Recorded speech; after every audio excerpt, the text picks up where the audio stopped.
المسجد الحرام وإنه للحق من ربك وما الله بغافل عما تعملون۔ ترجمہ،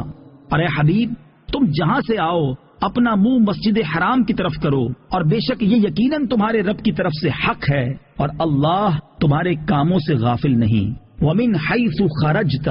اور تم جہاں سے آؤ۔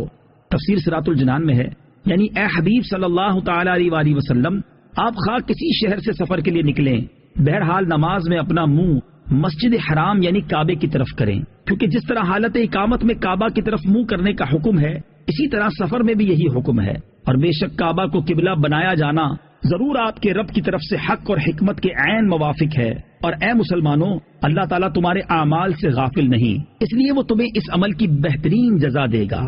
وَمِنْ حَيْثُ خَرَجْتَ فَوَلِّ